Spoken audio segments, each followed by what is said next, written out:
5 players are gone. Eala has not hit a single ball in Washington. And somehow, that might be the most dangerous thing that has happened to her all year. Stay with me. Picture her the night before the draw. Not a press conference.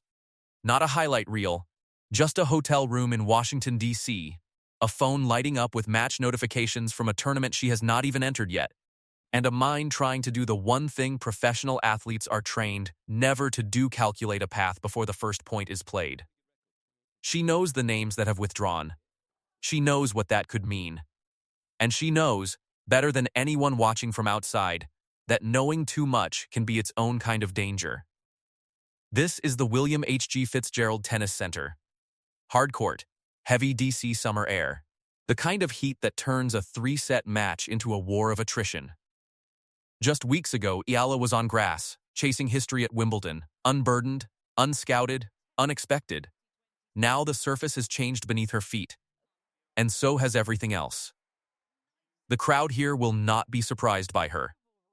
The opponents will not be either. This is the first tournament where Eala walks in as a name everyone already knows how to prepare for. That is not a comfortable place to stand. To understand why this moment matters, you have to understand the season that built it. In March, in Miami, a teenager ranked outside the world's elite walked onto a stadium court and beat a Grand Slam champion not by surviving, but by taking the racket out of her hands point by point. That result did not fade. It multiplied. By June, Eala had won a WTA 125 title in Birmingham. By July, she had reached the second week of Wimbledon, eliminating the defending champion, Iga Swiatek, in a result that made headlines across 2 continents and turned a rising name into a declared threat. Along the way came something no ranking chart could measure: a doubles partnership with Venus Williams, 14-time Grand Slam doubles champion, one of the most recognized athletes the sport has ever produced. 2 very different careers, one net between them, standing on opposite ends of tennis history and somehow finding rhythm together. That is the crescendo. A teenager from the Philippines, sharing a court with a legend, carrying momentum into the biggest stretch of her young career. Then came Bad Homburg. Eala and Williams won their opening match together in straight sets. Real chemistry. Real promise. Then, in the quarterfinal, they lost 6-3, 6-2, in under an hour and 20 minutes. It was not a collapse.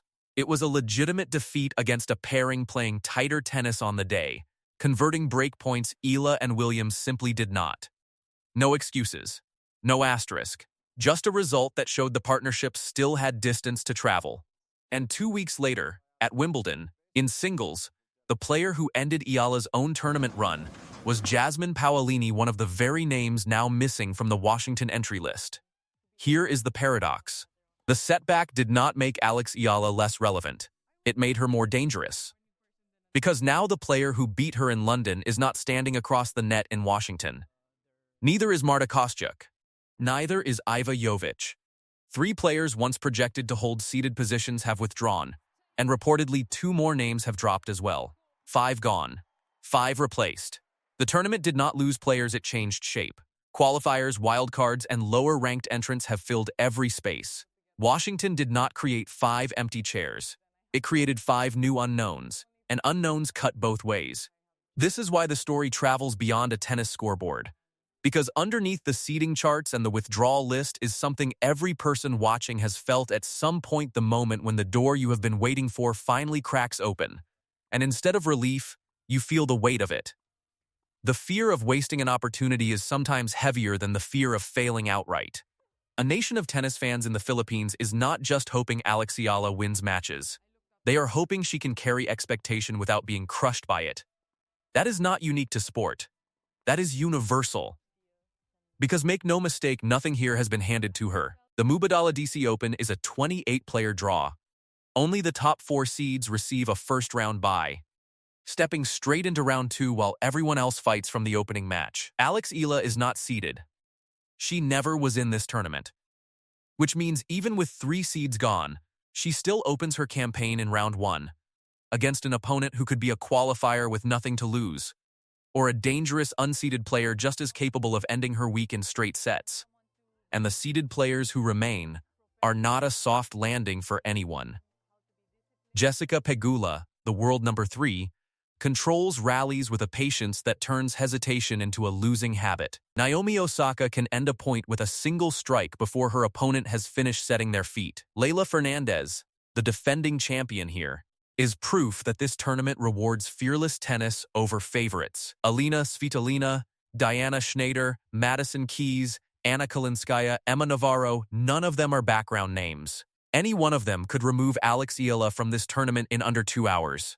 Which brings us to the trap. Not the draw, the mind. Think of a tournament draw like a maze with moving walls. When 3 projected seeds withdraw, the walls do not vanish, they shift. A blocked path opens somewhere. A dangerous name moves into another section entirely. Somebody else inherits protection that did not exist a week ago. That is what changed in Washington. Not the danger itself, the location of the danger. And the mistake a young player can make in this exact moment is the most human mistake there is: to start solving the maze before taking the first step into it. To imagine the quarterfinal before winning the first match. The moment a player starts calculating rounds ahead, the tournament turns against her. Because the opponent standing in round 1 does not care what the bracket looks like on paper. She only cares about winning the next point. Alex Eala does not need every wall in this maze to fall. She needs one usable path, and she will only find it by walking, not by mapping. There is also a transition happening beneath the surface of all of this. Literally, grass tennis rewards low, fast, first strike aggression, get in, take the ball early, end the point before your opponent resets. Hardcourt asks a different question entirely. The ball sits up higher, rallies stretch longer. Defensive footwork and patience start to matter as much as raw aggression. Eala's game at Wimbledon thrived on quick decisions and early contact. In Washington, she has to relearn timing itself, when to attack, when to extend the rally, when to trust her speed instead of rushing the shot that isn't there yet. This adjustment, quietly, might matter more than any name on the withdrawal list, and running alongside all of it is Venus Williams. The two will share the doubles draw again this week. A rare chance for a 21-year-old to stand across the net with a champion who has controlled Grand Slam finals, carried Olympic gold, and understood pressure at a level almost no other athlete alive has experienced. There is real value in that proximity, in watching how a legend reads a court, manages a big point, stays composed when a crowd gets loud. But doubles is not free. It is more time on court, more physical load, more media attention pulling in every direction, less recovery between matches during the most important week of her hardcourt season so far. Eala cannot treat doubles as a side story, and she cannot let it drain the singles run either. Managing both, without either one weakening the other, is its own quiet test of maturity. If she needs a blueprint for what is possible here, she does not have to look far. Last year, in this same tournament, Leylah Fernandez arrived unseeded, no protection, no favorable position, nothing but her name in the draw. She beat Jessica Pegula. She beat Elena Rybakina. She beat Anna Kalinskaya in the final. She did not win because the field emptied out around her. She won because she treated every single match as something she was allowed to take, not something she had to be given. That is the model, not the results, the mentality. Fernandez never waited for permission to become the best player of the week. Alex Eala does not need to copy her matches. She needs to copy her belief. So here is where it actually stands. In the best version of this story, Eala opens against a qualifier or a replacement player, someone without the weight of a seeding behind them. She survives, settles into the heat, adjusts her footwork to the hard-court bounce, finds her rhythm on return, and walks into round 2 already calmer than she started. In the harder version, she draws one of the remaining seeded dangers immediately: Osaka's power, Pegula's control, Fernandez defending her title, and has to produce her best tennis before she has even found her feet in these conditions. Both versions are still live. The withdrawals did not remove the danger. They only redistributed the probability of where it appears. The door opened. Whether Alex Eala walks through it will not be decided by 5 withdrawals, or by a seeding chart, or by anyone's prediction video including this one. It will be decided by a first serve, a first return, a first game where the court still feels unfamiliar under her feet. 5 players stepped away from this tournament without playing a single point against her. The one player who actually has to win something is still her.